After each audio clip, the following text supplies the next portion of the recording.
We've got a great show for you today. We've got a guest that we've been trying to interview for some time. He's been around for years. He knows more about Scientology, having never been involved in Scientology, than just about anybody we know. And his name is Tony Ortega. And we're going to talk about in this interview about the future. What does the future hold for Scientology, for David Miscavige? And then we get into other subjects like books about Lisa Marie Presley and Mary Sue Hubbard and things like that. I think you'll find it interesting. I hope you enjoy it.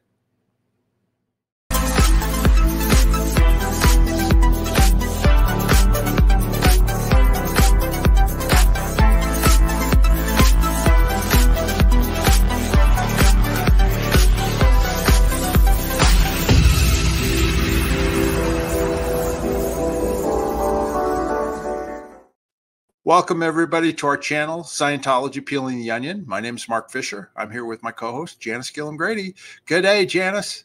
Good day, Mark. Aloha. Aloha. We've got an exciting show. We've been looking forward to this for a while, right? Yeah, we have. This one will be a lot of fun. And it's someone who was never in Scientology, but they're probably the most knowledgeable person about what the ins and outs are of Scientology. That's right. And of course, he's been doing this for years, like over 35 years, I think, or longer. But anyway, but he is the most in touch journalist or person about Scientology. He's written books about Paula Cooper and other aspects of Scientology. And he has his own, web channel, or I think he has his own podcast and that type of thing. And of course, he's on Substack. But let's introduce we're glad to have him here, Tony Ortega. Hey, Tony, how you doing? Hey, you guys. Listen, right off the bat, you guys have forgotten more about Scientology than I'll ever know. But I do work hard at trying to find out what's going on right now.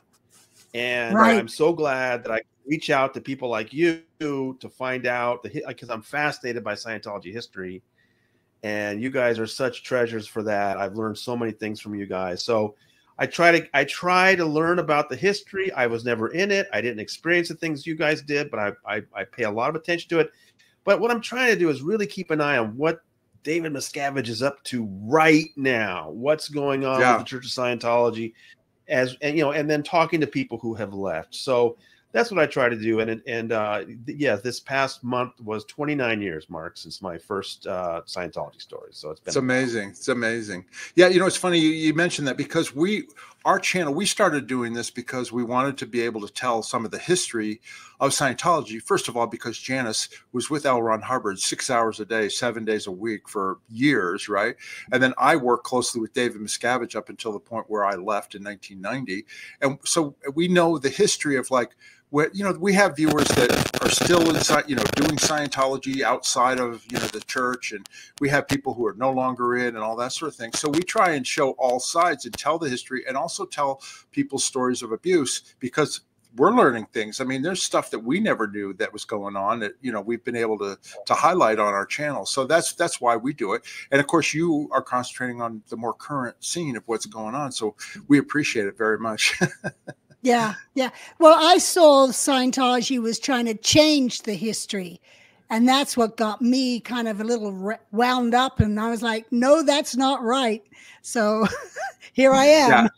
Yeah. And then, of course, Janice has connections with everybody, Tony, which I'm sure you've used in the past. I mean, we've been able to interview people that nobody's really ever talked to before, and also people who've been on other channels and stuff. But, like we got, not that he's given other interviews, but we did like 3 interviews with Larry Wallersheim recently, you know what I mean? And people like that, a lot of people don't know his story. So we were able to tell that, and that was nice. But anyway, we're glad you're here, because we don't, you can keep us up to date on what's going on. Well, hey, you guys have helped me out a lot. Janice in particular, you've, really clued me in on some great stories years and years ago. And it's just really so helpful when you have people that know the history, have the connections. I mean, I couldn't do what I do without that kind of help from people. And I get help every day. I get people send me stuff every day about what they've been through, what's going on. And it's just a fascinating, endless subject, right? Yeah. Right. It And is. people seem to have interest. We didn't think anybody would really be interested, but we've gotten over 800,000 views. We've done over 300 videos in a year and a half. And it's like, people are still watching. And they're still ordering my books. You know? Until today. Until after today, they're not going to watch you guys or buy your book. Well, you had that Ortega guy on. What were you thinking? Exactly. Tony, that's right. Tony, speaking of current scene, can you bring us up to date in terms of what's going on? I know there's court cases, Masterson, this and that, and all that, but right what's now, kind of going on right now? End of the year, we're starting our look back at the underground bunker at my Substack. This last week, week and a half of the year, we look back and review the whole year and what are the big stories. And look, one of the chief things on my mind is Danny Masterson spent all of 2024 in custody. Yeah, so that's I know he's appealing fiction. We're watching that. It's very interesting to see what he's arguing because it's very much about Scientology. I mean, that was why I covered that case for so many years and why I was in the courtroom for the prelim and for both trials, is I was curious to see how much Scientology was going to be a part of that case. And it was shot through with Scientology. It was really fascinating to see them discussing Scientology ideas in a criminal trial. I mean, just really, really fascinating. And of course, that's going to be a big part of his appeal. So we're watching that. There's also several other lawsuits going on. Leah's suing the Church of Scientology. The Danny Masterson victims are suing Scientology. One of those, Jane Doe's in particular, is suing Scientology in a different case. There's also Valeska Paris is suing Scientology, and they've forced her into arbitration. Valerie Haney's case is still going. There's just a lot of stuff that I watch. I watch court dockets every day and try to update people. I know they appreciate it when I let them know the latest, because we're interested on a granular level that you don't get from the press at large. Like today, as we're recording this today, there was a slight delay in the lawsuit and the appeal that Scientology is appealing in the lawsuit brought by Danny Masterson's victims. That's not going to make the news. You're not going to see a story about that on the big news websites. But I'm covering it because I know people care about those incremental steps in those stories. It gives us an overview of how Scientology is dealing with this kind of litigation. So that's something that's kind of the bread and butter of the underground bunker is that incremental coverage of these different kinds of lawsuits and things like that. And then, of course, I'm always very interested in David Miscavige and the sort of subtly changing strategies of the Church of Scientology. Because, look, we all know recruitment is way down. You guys left. So many other people left in the 90s and the 2000s. There's no question this is a smaller organization now. L. Ron Hubbard, the founder, he built it on sell books, make auditors, grow, right? And Miscavige gave up on that. He had to. Instead, his strategy is all about donations, spending and real estate, and then spending them on ideal orgs and pretending that that's expansion. So I'm always curious. So one of the ways I keep track of that, and I have for 10 or 15 years now, is I keep track of these big donors that get their trophies. And I can tell you from my personal experience that, I know you hate to give David Miscavige credit for anything, but he is so good at getting these giant donations out of these wealthy people. I know. He's better at it now than he was 10 years ago. I was just looking back. I was just looking back at a Impact magazine from like 1999 or 2000. And the top donors listed at that time had given $750,000. It was the Fesh Boys. Chump change now, right? Yeah. The latest Impact I reported on was Tom Cummins was $55 million, and he was only number 2. Trish Duggan's numbers we can't even calculate. I did a recent story I did was I managed to get some of Trish's financials and found that in 2022, just that 1 year, she gave them $18 million. So think about that. In the year 2000, the top donor had given a cumulative total, not just that year, but their entire careers had given $750,000. In 2022, Trish Duggan gave them $18 million. And that's just for the IAS. That doesn't include ideal orgs and everything else. So that's the kind of thing I'm trying to keep track of that I don't think anybody else really does at my level. And because I think it's important. I think it's important to see, because that's literally what's keeping Scientology in business, I believe. Yeah, absolutely. Go ahead, Janice. Go ahead, Janice. Yeah, I had heard a rumor, and I don't know if it's true, and maybe you've followed this up, but I had heard after every IAS event or money-making event that David Miscavige speaks at, that he gets paid 5% of what was donated. I mean, that could be, Janice. I mean, the thing about him is I know that when they applied for tax-exempt status back in, when they got it in 1993, in that period between 91 and 93, when they had to go through a lot of documentation with the IRS, they listed his salary or something, like he was supposed to have like $150,000 a year salary. And I'm like, that's just so artificial, because what does it matter if he takes 5%? And he's got a bank account with several $1 million. What does that matter when he literally rules over a $5 billion empire and can tell and can determine how every single penny is spent? Right. All expenses paid for him. Right. So exactly. If you control a $5 billion entity, what does it matter that you've got 10 million in a bank account somewhere? I don't see that there's much of a difference. Yeah, where the IAS was paying for his snorkeling trips and boats and things like that. Good point.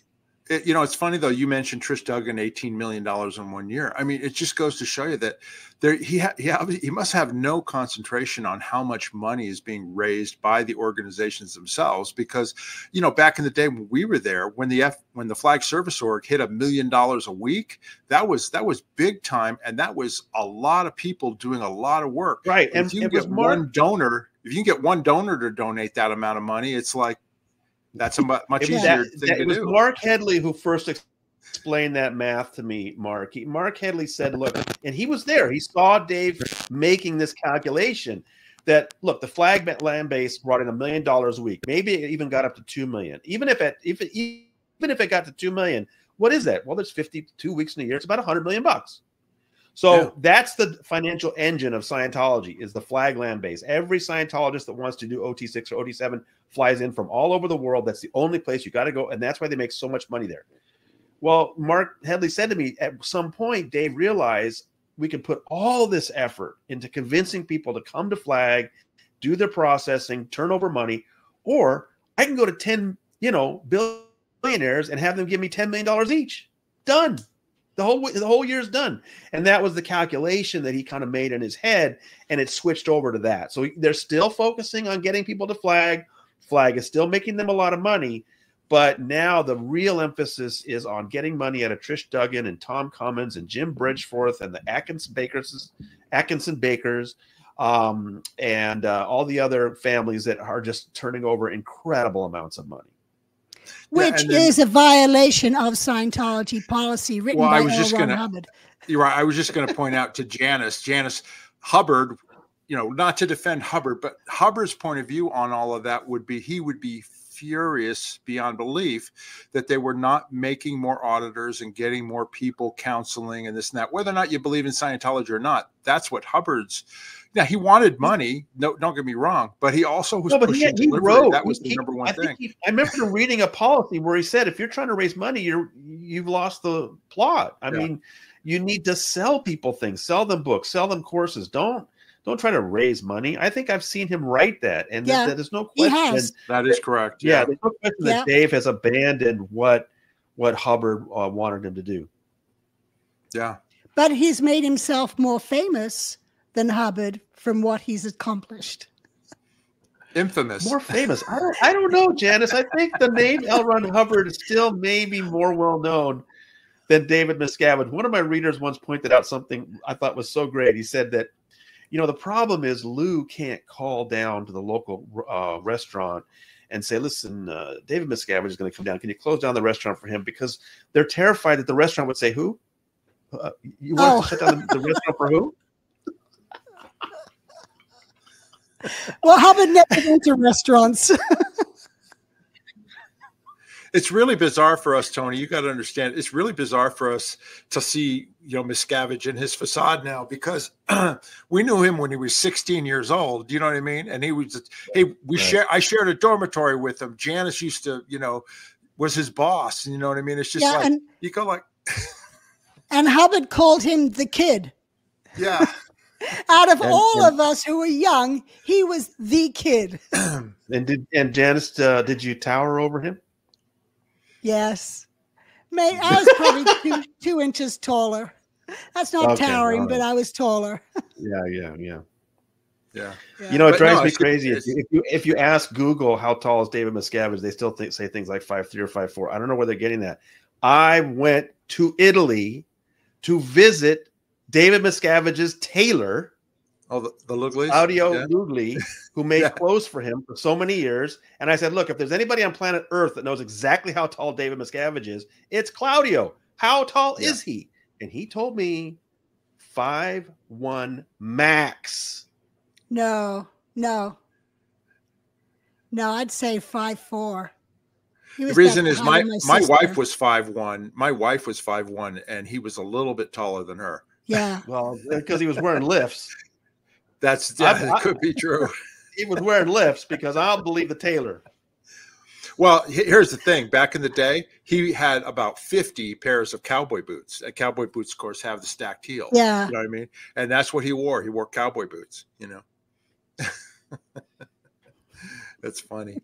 So let me ask you this. Have there been, like, one of the things that I was going to ask you is that, have there been any recent, blows of big time people or people that connected to Miscavige? Like the last one that I can think of that's come out is Mitch Brisker, who was relatively close to Miscavige. But you don't need to say if you know who they are. But I mean, have you heard of anything like that? Mitch is the most recent that was in that level, that he was working with Miscavige, and he's told us all some pretty amazing stuff. Yeah. I really enjoyed his book, and he let me write the story about how when he was invited to the IAS one year, 2017, I think. And they were told that, we're going to fly over from LA on a private jet. And so he got on the jet, and Diana Hubbard was there. And so Mitch got to talk to Diana in the cabin and all that. And there was a private cabin in the back for Dave and Lou. And as they flew over the United States and over the Atlantic, and overnight, that door was closed. And he said that, and Mitch said that just by Sea Org rules, that's a violation, that a married man, David Miscavige, would be in a closed private cabin with one woman. So I just thought that was pretty significant. And we wrote that story up. But he's told a lot of other amazing things about his time in Scientology. And I would say he's the most recent big name of somebody, a high position person who came out. And what a fascinating role he had as the film director. Really, really good stuff. I liked his book a lot. Yeah, exactly. And I've interviewed him about the Scientology media productions, because he was intimately involved with the setup of that and all, because I wanted to understand it, because I dealt with all of the Golden Era productions when we set that up. So we had a good conversation on our channel about that. And he told us about Freedom Magazine and what was going on with that. And it's pretty amazing, what it's been turned into, that's for sure. Freedom hasn't put out a print magazine in about 5 years. It's sad. No. Do they do anything else? Have they got a website or something? They do, and they've got some stuff on there, but it's not, it's just not, they paid a lot of money for some legitimate journalists to come work for them. 2015 to 2017, around there, they were getting ambitious, and they were like putting out all these magazines and trying to cover legitimate subjects and all that. And then it just all went away. And and Mitch said that one of the Miscavige's purposes of the Freedom Magazine was to go after after people like you and me and the people speaking Yeah. out, Mike Rinder and Leah and all that was going to be his attack dog. And so he was hiring these people to do this stuff. And then these journalists, he said, they couldn't put up with Miscavige. You know what I mean? They ended up like, well, Surprise. I thought they were going to do something called Freedom TV on the TV channel. That was his plan. Yeah, Mitch said that as well. What we're going to do is come after some of us that criticize Scientology and hey, bring it on, right? But they haven't done that. I don't know. Yeah, and that, well, Mark and I kind of, we interview people on both sides, and I've even challenged them to have someone come on and interview with us. But we talk to people who are pro Scientology and people who are anti Scientology.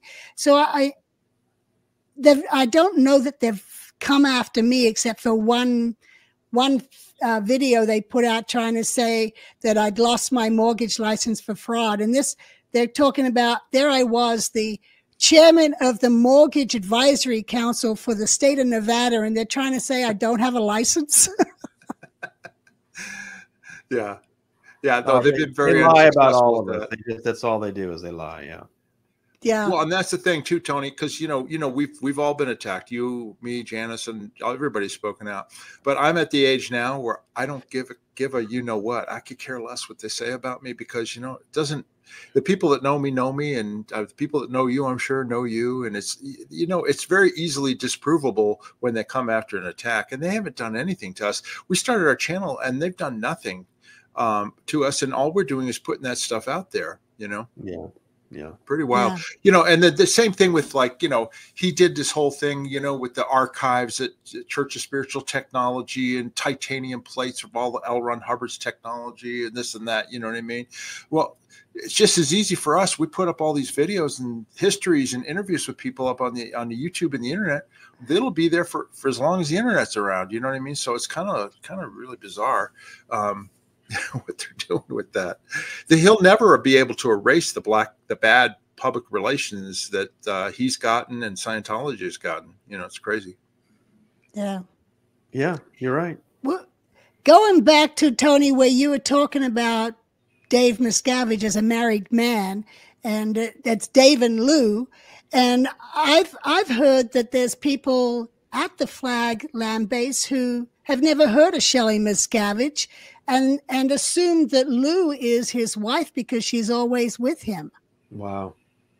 Well, it's been 19 years. 19 years since Shelley was escorted from base, and we assume she went up to CST headquarters near Twin Peaks, and she's, as far as we know, she's been up there ever since.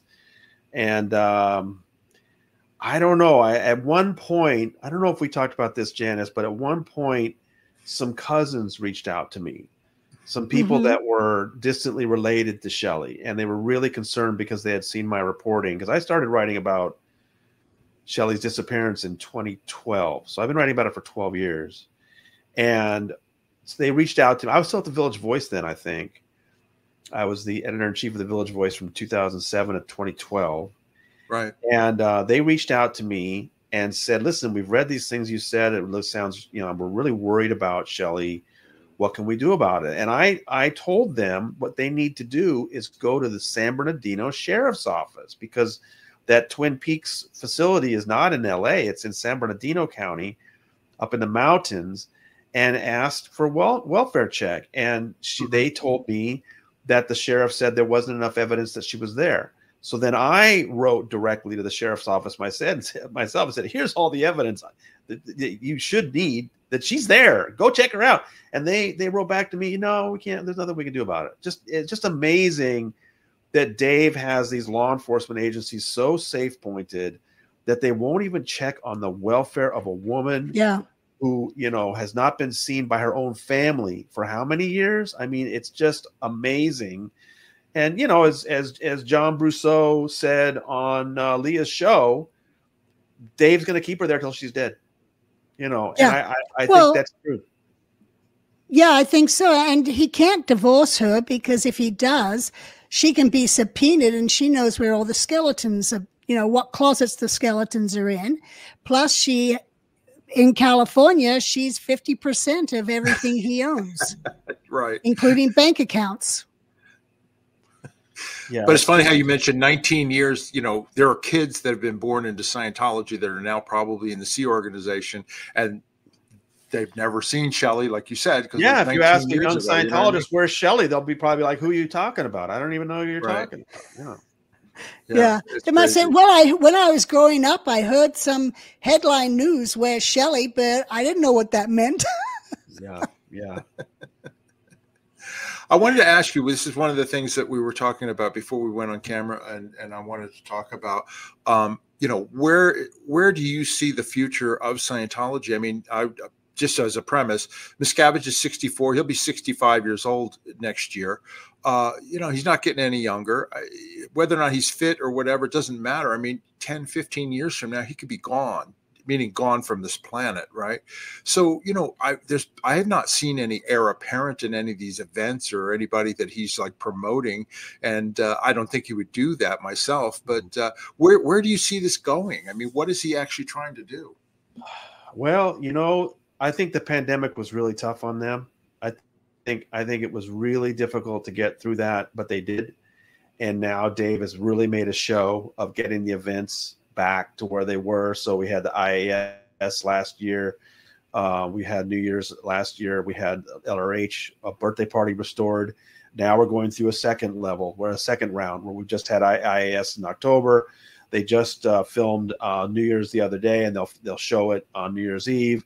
So, he's gotten those things back. They've started up the Ideal Org program again. But look, at this point, especially when you guys were just first getting into it,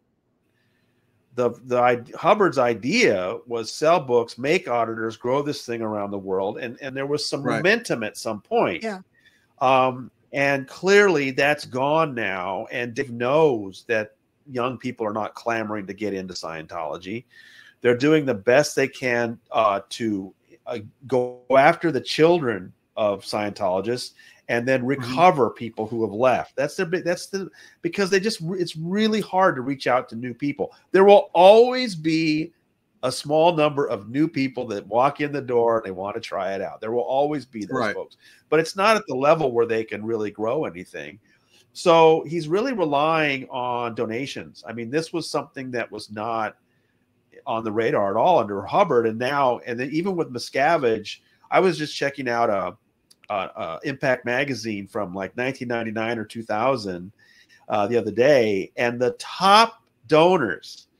And you have to understand when they say that they're platinum meritorious or silver meritorious or whatever, that's a cumulative amount, right? That's what you've given your whole career. And maybe this year you got past a new level and they give you a new trophy, right?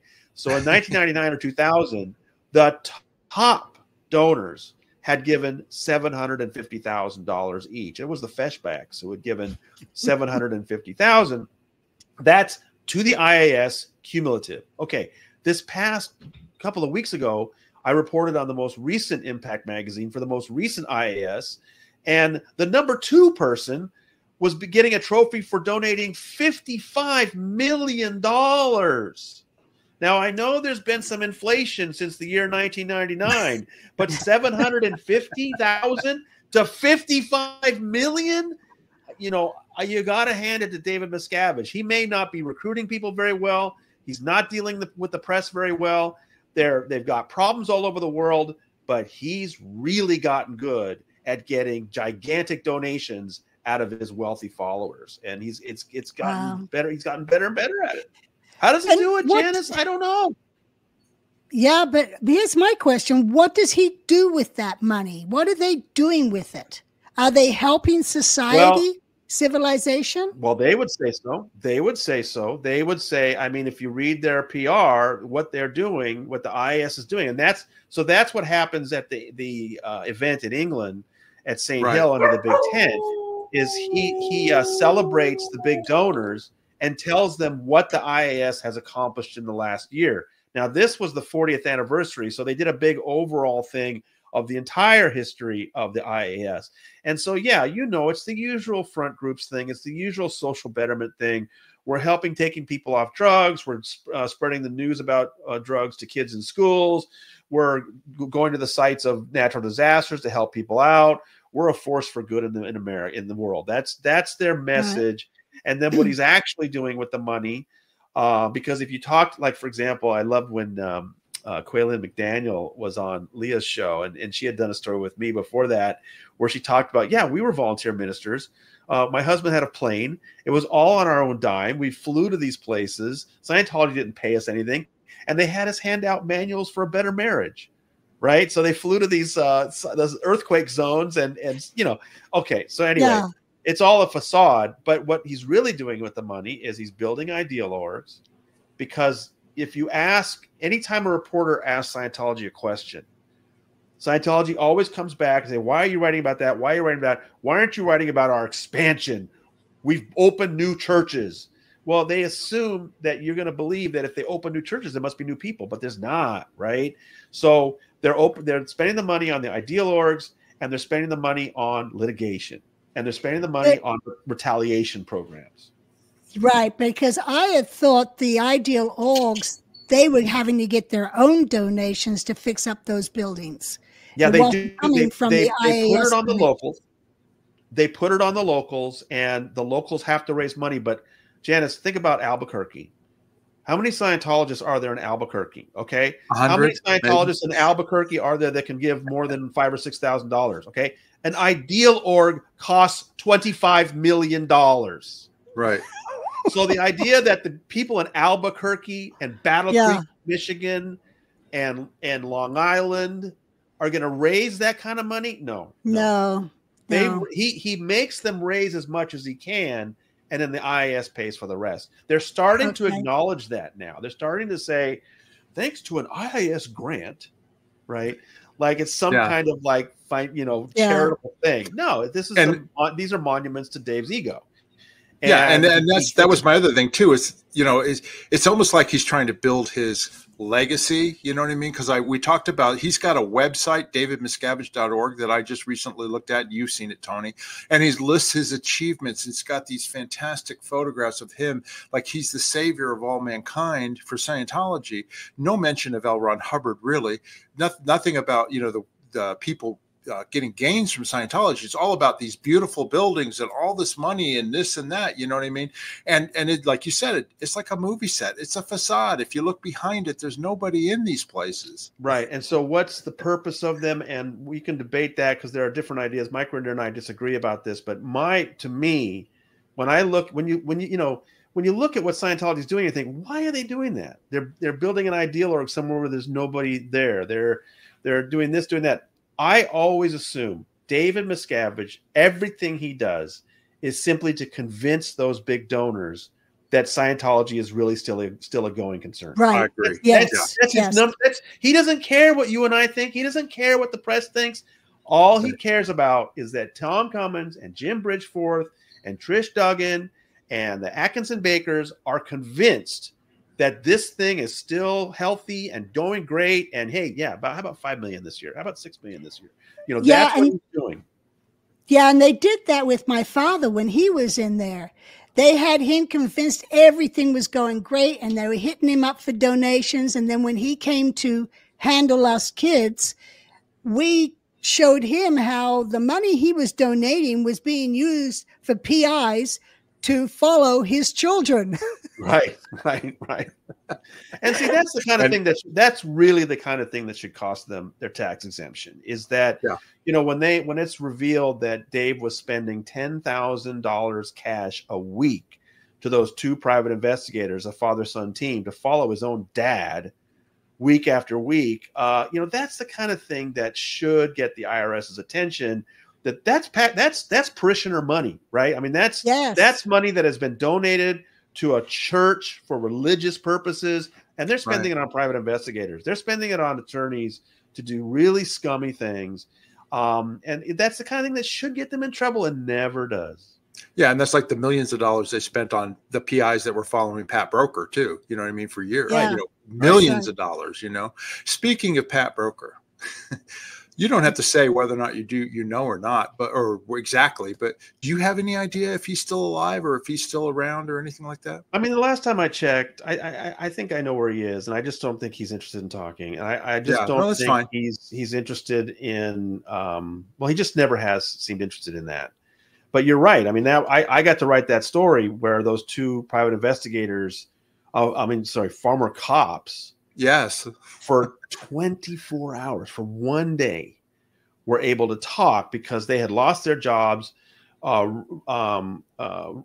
Jeffrey was representing them in a lawsuit against Scientology, and they were driving from San Antonio down to Corpus Christi to see Marty Rathbun, and I got to ride in the car with them.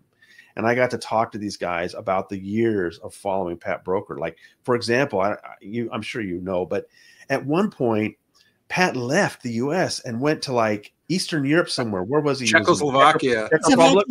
Czech Republic. And so they didn't want to follow him there. They paid other people to follow him there. And then he came back. So, just amazing that. And also, I know we're used. This is another thing that I learned in that particular. If you want to look it up, it's called what did I call it? The Spy Masters, I think I call it. Anyway, great piece about. I'll give you guys a link you can put on there. One of the better things I got to write, I think, for my website was about these guys that spent all these years following following Pat Broker. And what was interesting about it was until that point, I think I was always operating under the idea of that Hubbard had mandated noisy investigations. So, I know that you've probably seen it and I've seen it where they want you to know that they're contacting your loved ones, that they're contacting your friends, that they're following you. Right. But there's this whole other thing. Well, of course you had Dave LeBeau, infiltrate you guys. So you know Ferris about Khan. I had Ferris Khan. You know about the secrecy thing, but it was interesting to find that they had these other guys. And they told me their number one job was not just to follow Pat Broker, but make sure he never knew he was being followed. Right. And that's what was so fascinating about these guys. And so I learned that, yes, they do their noisy investigations. Like when they had Dave LeBeau literally go to visit my mother twice in California, right? That's intended to freak me out, right? But they also do these things where you don't even know you're being followed. My favorite little thing they told me about was at one point in the 80s, right after, Hubbard had died and all that, and Dave was really paranoid about Pat Broker. Pat Broker had moved into a place, and these two spies had rented the house next door. And they had managed to get one of their fathers befriended Pat at a local bar.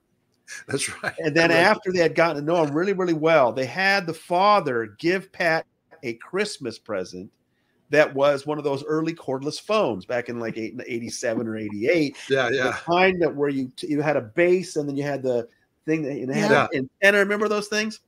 Yeah. Well, the way those worked was a little radio signal between the handset and the base.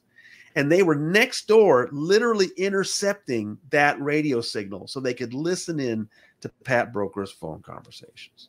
Just incredible. Well, that's the same thing that happened with Dave LeBeau and us. Oh, wow. When he moved into Vegas, he asked, I'm looking for a job as a loan officer. I hear you guys train. And he becomes good buddies with us all, and he plays racquetball with Fernando all the time. He gives Fernando a phone for his birthday. He did the same thing? Oh, wow. It's the same thing, a cordless phone. And meanwhile, he lives across the parking lot from us. In our apartment complex. Yeah. In our apartment complex. And he obviously was listening to all the phone calls. And Terry at one time got a phone call from, it was either David Mayo, or she was trying to call David or someone. And that kind of put them on alert.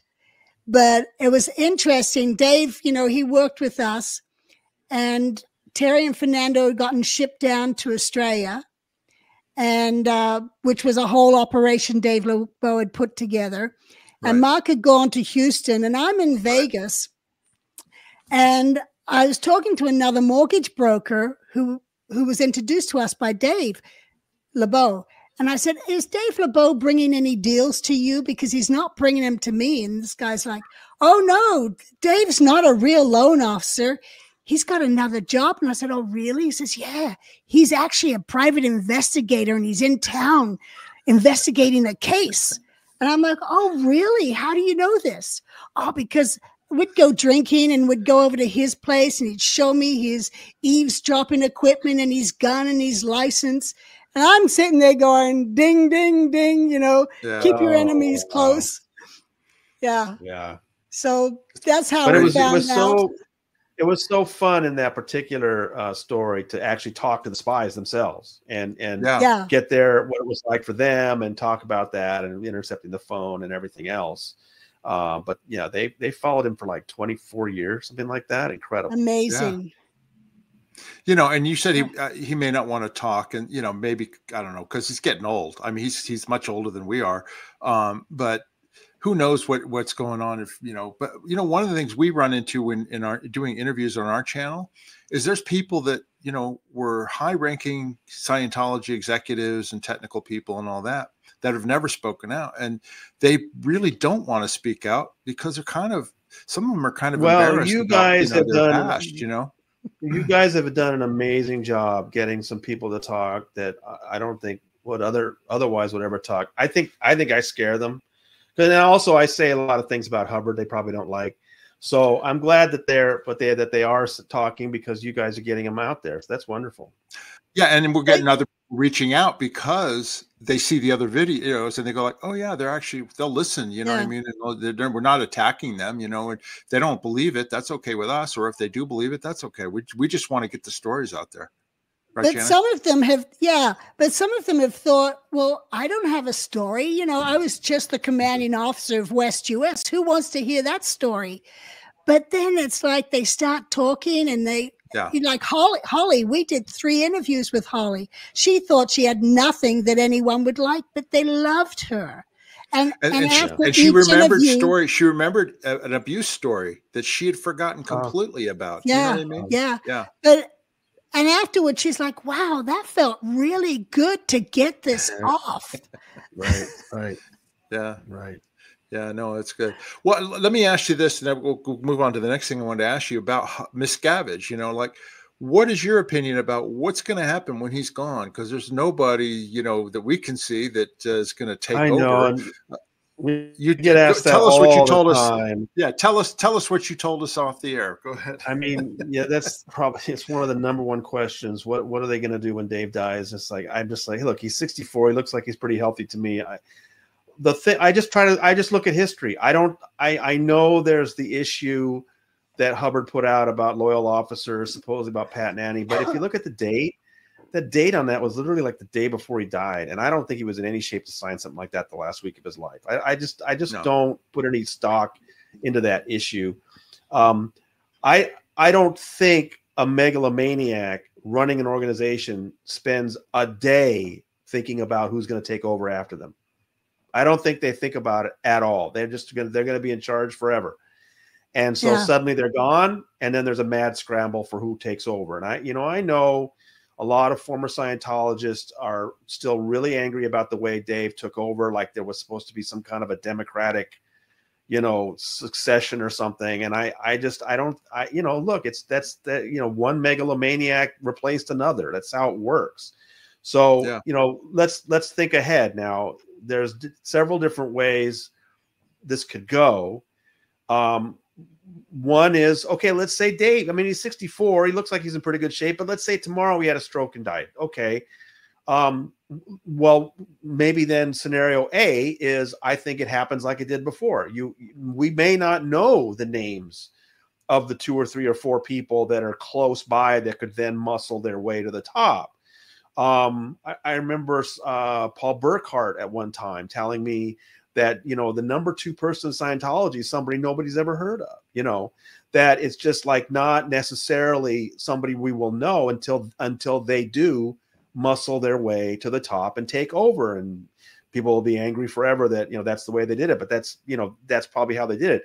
Now, we were talking before the show about, I wanted to point out that if that's what happens, if somebody that we maybe never even heard of today suddenly takes over, I'm telling you, after that, you will never hear the word David Miscavige from Scientology ever again. He'll be erased from all the websites. So the idea that Dave's trying to like create a legacy, forget it. It's like he will be so erased the moment he's gone if it goes scenario A with a takeover that like the kind that happened last time. And what's kind of amazing, I did the math. I don't know if you guys have. David Miscavige has now been in charge of the Scientology movement longer than L. Ron Hubbard was. Yes. No kidding. Yeah. Incredible. Wild. Yeah. And I heard he's bragged about that. So that's scenario A. But I think there are other scenarios. I mean, I think that there could be a situation where there's some government intervention, there's lawsuits, there's criminal prosecutions. I mean, this thing could just get tied up in a morass. And we've seen this with other organizations where it's not such a clear continuation of the organization. And maybe it's splinters. Maybe there's several different groups. Maybe there's a Miscavige loyalist group and there's a Hubbard loyalist group. Who knows? I hate trying to predict the future. I just always say I got a front row seat to this show, and I can't wait to, I'm just reporting on what's happening. I've never claimed to be a good prognosticator. I don't know what's going to happen. I will say that I have been contacted by the feds in the past, who have told me they are very interested in investigating the financial crimes of the Church of Scientology. But that was years ago. I don't see anything happening. And, Mike Rinder just put out a post where he said that, this new administration, forget it. There's not going to be any Department of Justice action in the next 4 years because you got people like Grant Cardone and Trish Duggan who are sort of close to this administration. Pam Biondi, you got Pam Biondi is the Attorney General. Right. Bobby Kennedy Jr. Does everyone forget that he once held a meeting at the Scientology Inglewood Center with the Nation of Islam about vaccines, and also that he's lately been working with the law firm of Scientologist attorneys who fight the psychiatric industry. So there's some really direct ties between RFK Jr. and Scientology. So I think Mike's right. I think I'm very skeptical that the next 4 years we're going to get much interest from the Department of Justice. When, like I said, at least a few years ago, they expressed interest. They said that they were interested. But, part of the problem, I think, is that as much as this organization is important to you and me, and we care about the people that are being harmed, and we hate the controversies and the abuses, it's still a tiny thing.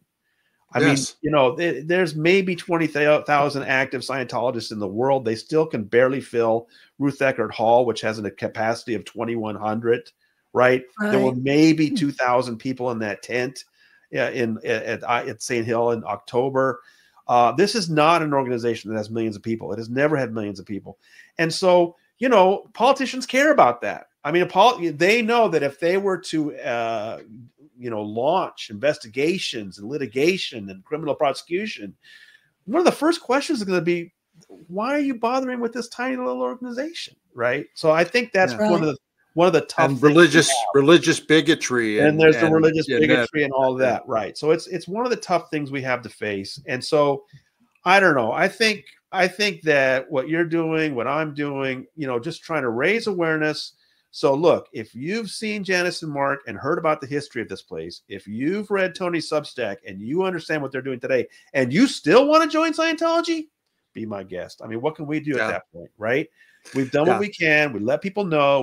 We explain to them about disconnection. We explain to them about women being forced to have abortions. We explain to them about the way old people are worked until they die.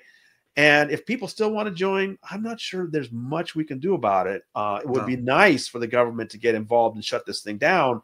But again, it's hard to see them doing that in the near future. No, I totally agree with you. I mean, it's almost like Miscavige can almost run out the clock until he dies. You know what I mean? In other words, he could, how hard it is to sue Scientology or to sue Miscavige. You got to have the patience of It's tougher to sue Scientology today than it was 20 years ago. Yeah, they figured out this arbitration thing that is ruining one lawsuit after another. It's incredible. It is. The other thing I was going to back you up, I hadn't really thought about it, but it's true. When you mentioned that, oh, somebody number 2 will pop up that nobody's heard about. Nobody had heard about David Miscavige until the mission holder. I was just going to say, I've in talked to so many 1982, people, and they go like, "Who the heck is this little pipsqueak?" I was just going to say, this is the kind of thing. Maybe you guys will correct me on. That's what I'm always a little worried about. But I've talked to so many people that were there the night of the Palladium. So L. Ron Hubbard died up at Creston Ranch on Friday, January 24th, 1986. 3 days later, on Monday night, the 27th. All the Scientologists in LA were told to come down to the Hollywood Palladium. Weren't told what it was. And, if you watch the video of the event, the first thing they do is they play this spooky science fiction music for about We were there. minutes. We were there, It's Janice so and weird. I. And then this little guy walks out on the stage, and he's wearing this naval uniform with his lanyards and stuff. And David Miscavige begins announcing that, L. Ron Hubbard has decided to leave his body and go somewhere else. I've talked to so many people that were there that night that say, Tony, I'd never seen that guy. I'd never even heard of him before. That's correct. No, you had to have been part of management and at the gold base to know who he was. Right. But for most publics, who is this guy? They had no idea. I think that's such an amazing moment, because I think a lot of these kind of high control groups have a hard time surviving the death of the founder, because then what you have is you have a bunch of splinter groups go different ways. That's what I think about when I watch that video, and I watch David Miscavige and Pat Broker and Earl Cooley. They look really nervous to me. I think they're really worried about what's going to happen. They don't know what's going to happen. Are people going to freak out? Is everyone going to run out? Is Scientology over?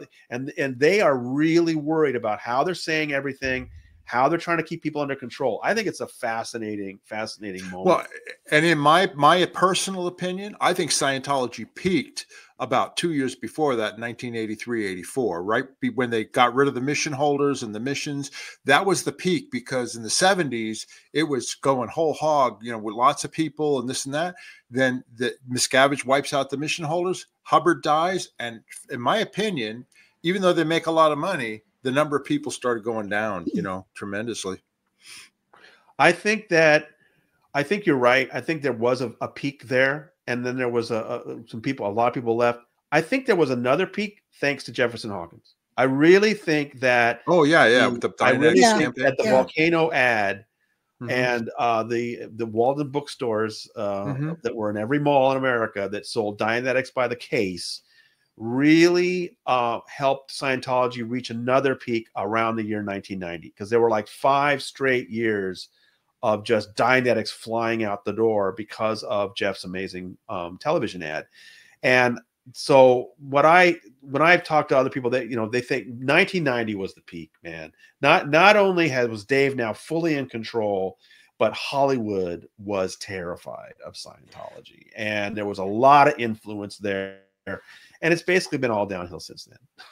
Go ahead, Janice. Not to beat our own drum, 1990 was when Paul, myself, Mark, Terry, we all left. So we're out of here. I think it's because of the steady leaving of people over those years. I think the Time Magazine article in 1991 had a lot to do with it.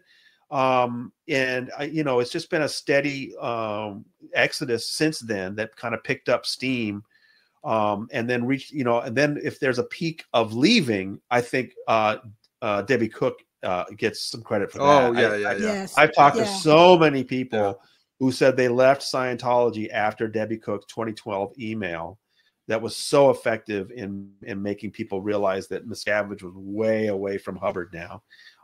So different peaks and valleys now. And so some people say if it's always going down like that, there must be nobody left. But I think at some point you're left with people that are just never going to leave. I mean, they're just like, it's probably harder to get people to leave now because they've been through all. Think of somebody who's been in Scientology 30 years now, who's still giving money to the IS. Think of the stuff they've been through and what they've seen, and they're still there. It's not going to be easy for those people to walk away. One thing I was going to mention about the Dianetics campaign with Jeff Hawkins. That's a good example. 1990, right? Miscavige, from about 86 to 90, yeah. Yeah. But Miscavige, that was a raging success. But Miscavige had to stop it, meaning I'm taking control of it. You guys are moving up to the gold base. I'm putting my brother over you. I'm taking control, and he squashed it. And then he didn't want to spend any money on this stuff anymore. That's a good example. The other one is, which we found out after we left, was this quote unquote golden age of tech, which you've interviewed Bruce Hines. We just interviewed him as well. For people who practiced Scientology back in the 70s and 80s, Miscavige made major changes to how people, auditors, read an e-meter, to the point where it actually hurts the person that they're supposedly trying to help. So I've written about that and tried to help. Those two things just killed it, Anyway, I've tried to help non-Scientologists understand that, look, this may seem completely alien to you and me, but the fact that Miscavige changed the way a floating needle is defined offended a lot of people, because they had grown up a certain way, they've done it a certain way, and suddenly, I talked to people that said I had to tear up all my certificates and start all over again. That affects people. So, it may not make sense to people that were never Scientologists, but to me it makes sense, because this is a way he was flexing his authority in a way that drove people away, and that's also what I find amazing to me, is that he would drive away people who had been such loyal members, donors, participants, and he would just drive them away. I don't know, the guys. And I always ask people that when I talk to somebody who's out that's new, and I say, okay, let's go over your career, let's look over how much money you gave and everything. Well, you were a loyal Scientologist. Why would you leave? And they always say the same thing, Janice. David Miscavige is insane. That's why we left. We could see it. I saw it firsthand. I went, this is not going to change and of course, at that time, I thought, until Hubbard comes back, because I was a true believer that, he'll come back. You know what I mean? Literally, that's how crazy it was. Well, even when Hubbard was alive, I kept thinking, okay, when Hubbard comes back, I'll be able to get all these issues addressed and sort things out.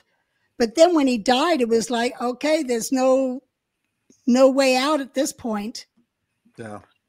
And Tony, Mike explained that mentality one time to me. He was trying to describe to me about the hole. This was one of my first interviews with him about 12 years ago. And he was saying that, you're in the hole, they're feeding you slop, you're doing seances every day. It's horrible.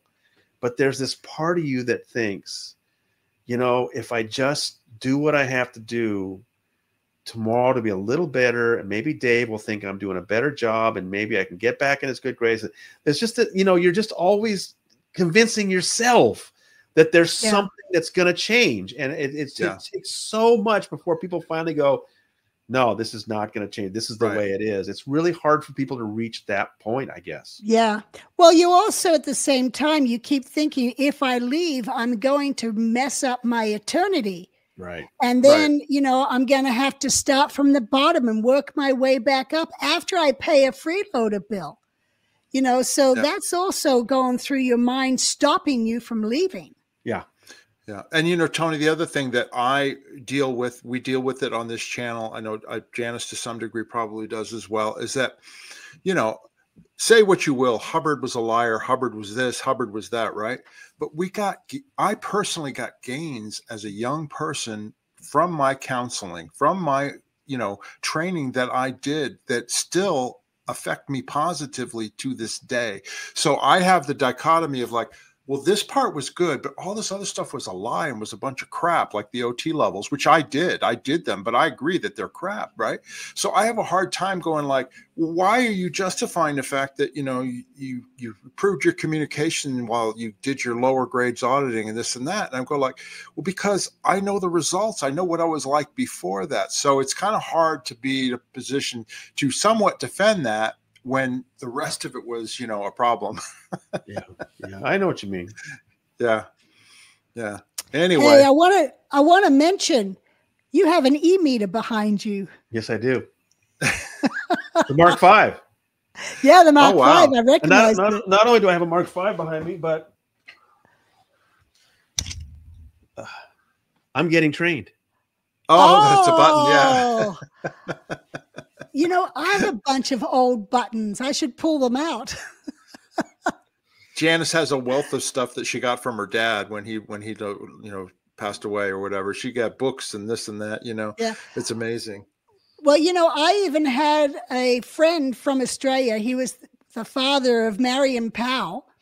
When he was passing, he contacted me and sent me the release pins, the power processing release pin and the grade 0 and grade 4. He was dying. He knew he was dying. So he called me and said, "Would you like these?" And I said, "Sure." So he sent them to me. Oh, yeah. I mean, look, I'm fascinated by Scientology history. I'm fascinated by, this is one of the things that motivated me starting 29 years ago was when I started out, there were so many things that seemed unknown and things that were mysteries. And I've just tried to do my best. Like, for example, when I first started talking to Paulette Cooper, Wikipedia literally had her being born in Auschwitz. Okay. No, her parents were sent there, but she was born in Antwerp. And so it was really fun for me. In fact, a lot of the stuff about Paulette's childhood and what happened to her in the Holocaust, we learned together doing research. She didn't know. So that's the kind of thing that motivates me. And also just filling in some gaps in Scientology history. So, the first clear. We always used to hear that the first clear was this woman in 1950 in Los Angeles at the Shrine Auditorium, that Hubbard was there, gave a demonstration with she vanished, never heard of her ever again. I tracked her down. She was still alive. Unfortunately, she was not in good shape, but I talked to her son. But it was fun to do things like that and track down some of these things and solve some mysteries here and there. I still, it still makes me interested in trying to answer some questions about what happened when. And of course, you guys have been so helpful to me. I really appreciate it. Well, Tony, your Paulette Cooper book was amazing to me because we were always told how bad she was when we were in Scientology. And then you read her story and you go like, holy smokes. She's so bad, dude. She is so bad. That's what I love about her. When you read, you go like, holy smokes, I didn't know this. It's the same thing about Snow White. Okay, we were told, they stole Xerox paper. That's Janice's dog, not mine. that they stole Xerox paper. Right. I was thinking this as you were talking. I was thinking, boy, that would make a great book for somebody to write about the full story about Snow White. Well, that's a large part of my book. Actually, was I went in and dug out all the whole Snow White history, and I gave in the Paulette book, right? My Paulette Cooper book, The Unbreakable Miss Lovely. The sort of middle chapters are about Snow White and going back and I talked to some of the original spies. And then one of my motivations was that one of the people who was running operations on Paulette was this Don Alverso character who had also been involved in Snow White. And I managed to track him down. He wouldn't talk to me, but it was really fun to figure out who his real name was and figure out where he was. So again, stuff that I don't know, I just find really fascinating. So just one little tidbit, for example.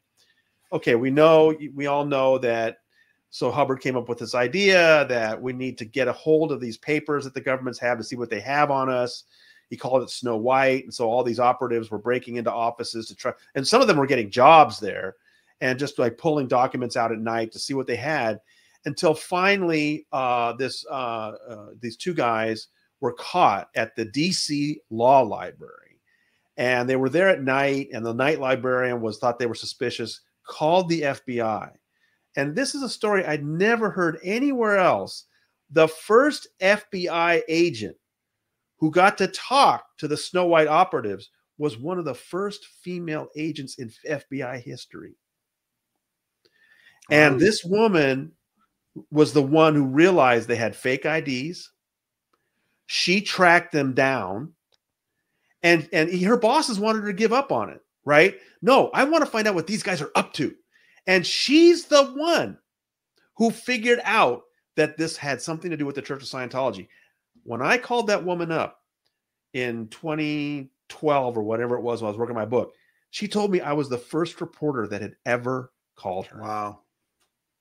And she's the person who solved That's amazing. Snow White. Yeah. But that it almost seems like because it was such the largest infiltration of the United States government, that would be just on its own. its own book, like a big, a Netflix series or whatever. You know what I mean? It's a fascinating story. The other one I think is somewhat fascinating too. To me, I don't know why.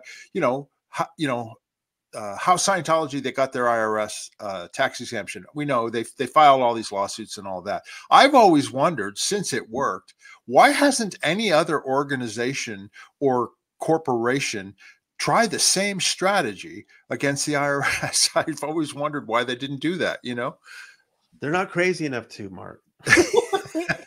It's expensive. It's expensive investigating judges and agents and all these people and finding the blackmail material on them to then get their cooperation. Go ahead, Tony. Another really crazy thing that came out of my Snow White reporting, and this wasn't in my book, this was later at my website. So one of those two operatives that Christine Hansen, that FBI agent, talked to was this Michael Meisner, right? And Michael Meisner, Mary Sue basically put him under guard because they were trying to figure out a story to tell about why he was at that library, and they didn't want Scientology implicated. He got sick and tired of being locked up. He escaped. He ran to the FBI. And it was because Michael Meisner talked to the FBI in the spring of 1977 that then on July 8th, 1977, that's why the FBI raided Scientology, was based on what Michael Meisner had told them. Well, what happened to Michael Meisner? Mm-hmm. Well, it turned out he went into witness protection, went to college under his new name, but then started using his old name again.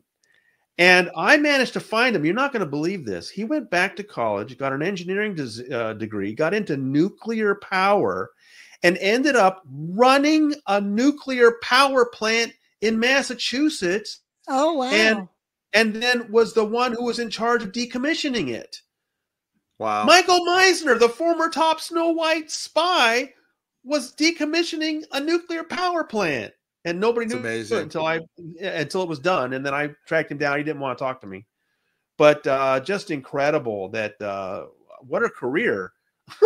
Yeah. Another fascinating subject for somebody to but do a book or a movie or whatever is Mary Sue Hubbard. You know what I mean? Her life and what she was involved with, and all that, because her story was always kept really quiet. I mean, she talk about a kept person like Shelley. She was a kept person in Los Feliz, California until the day she died. You know what I mean? It's amazing. And now, of course, they erase her out of everything. I think we know more about her today primarily because of Janice and her book. She's done a great job helping to help us understand Mary Sue. I'm also happy that Bruce Hines told me the story that he audited her. I didn't know that. Yes. That was we didn't either. Yeah. Well, he only started auditing her after Sandy Wilhair used to audit her. Sandy used to drive down nearly every day, and then Sandy had an accident on her way, and she never showed up at Mary Sue's to give her a session. So it was like everyone was searching for her, searching hospitals, and finally found her in a hospital as a Jane Doe. She'd driven off the road. The car had flipped, but she'd come out the window. She didn't have a seatbelt on. Wow. Anyway, she ended up in hospital, but she had some major brain swelling and so forth. And, she had to be just leave her alone, let her destim, let the brain swelling come down. And she's still alive today, apparently, at the complex as the medical officer for the old people at the complex on the second floor. And Scientology is getting older and older. You see it in the photos. It's just they're not getting the younger people. Yeah. No. Yeah. One last thing. I know we're going to wrap this up here, Tony, but I wanted to ask you. I read Lisa Marie's memoir with Riley, her daughter, or whatever. Oh my God, talk about a whitewash. I couldn't believe it. And I know you wrote an article about it, but you have much more in-depth information because you interviewed Lisa. Are you planning on doing anything? Yeah, I'm just very fortunate. Ron Miscavige put us together, and we had this incredible phone conversation, Lisa Marie and I, for hours. This was in early 2015. And the first thing she told me was that she was a daily reader of my Underground Bunker, and that she knew all the stories. It was amazing for me. It was wonderful. And she was so cool. Oh my God. She was so fun to talk to. And we talked about David Miscavige. We talked about Michael Jackson. We talked about all kinds of things. And it's the most read story at my Substack is my interview with Lisa Marie Presley. I really admired her. I thought she was doing amazing things. She had tried to have a showdown with Dave over Dave's treatment of his dad, Ron. She was really upset that Dave wasn't allowing Ron to see his daughters, Dave's sisters. And so Lisa actually went to the Flag Land Base in October 2014. She wanted to have a showdown with Dave. He chickened out and sent his sisters to yell and scream at her. And she told me all about that. It was amazing, her telling me second by second what was going on in that room and what they were screaming at her. Just an incredible thing. And that was it. She's like, that's it. I'm no longer a Scientologist. She told everybody. She told me, this was 2015, that at that point, that was October 2014. So about 4 months later, she was still angry. And that's why she's talking to Tony Ortega, right? So we talked, and then she told me at that point, she had told Priscilla and Riley, you got to come out with me. And so at that point, when we were speaking to each other in 2015, she really emphasized that all three of them were out. Now, since then, things got really bad for Lisa with the Lockwood divorce and everything. Mm-hmm. And I don't know. It just looks to me like Priscilla's back in. Maybe Riley's back in. I don't know. But I was stunned, you guys. They made Sofia Coppola made that movie with Priscilla last year. Yeah. And as the movie was coming out for marketing purposes, Sofia had sat down with Priscilla to make some interviews. And if you pull those interviews up from October 2023, Priscilla's wearing a Scientology pendant, a Scientology cross pendant. You can see it. There's no question. So I think she's back in. Yeah. Well, reading the book, Lisa Marie's memoir with her daughter helped her finish or whatever. I just could read between the lines, the whitewashing that was going on, because they hardly mentioned Scientology at all. Yeah. They mentioned nothing about it. Priscilla is almost not even mentioned in the book, like hardly mentioned in the book.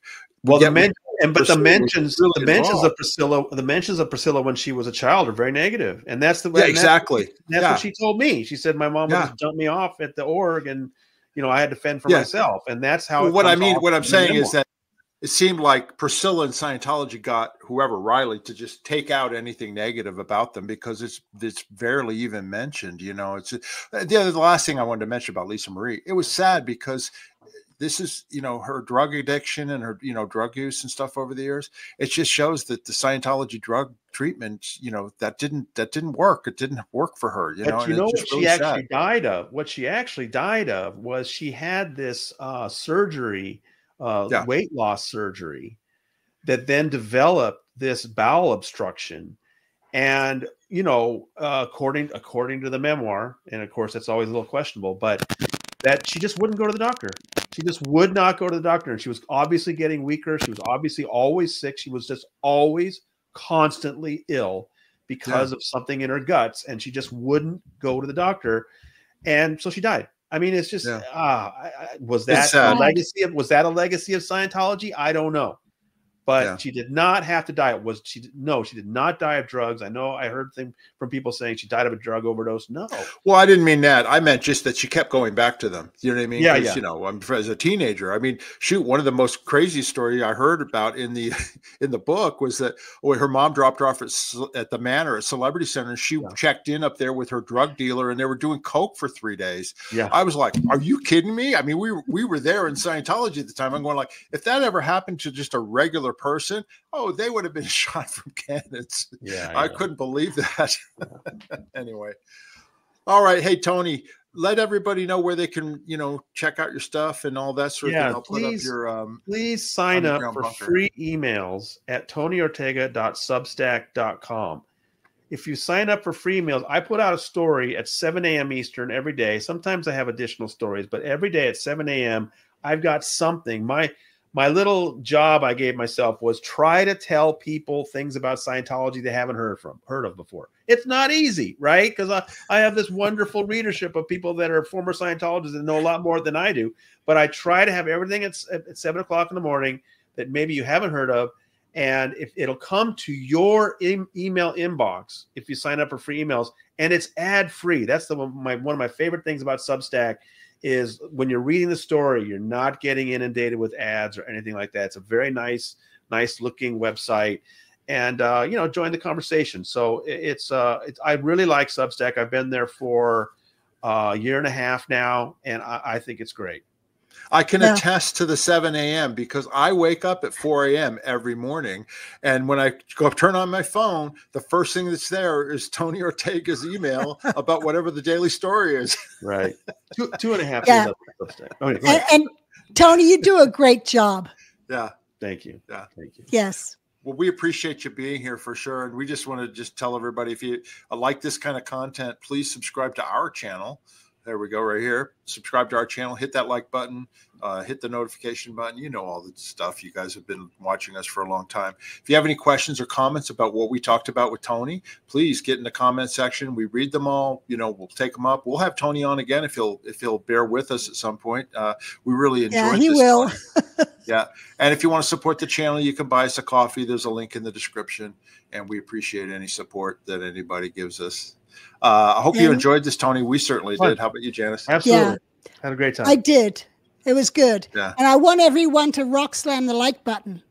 Okay. Well, guys, and my needle's floating, and I really enjoyed myself. That's fantastic. Great. And this video is going to come out before New Year, so we want to wish everybody a happy New Year and good health and happiness and all that stuff. So anyway, until next time, where am I going here? I hate this stuff. Till next time, everybody. Bye-bye. We'll see you. Bye.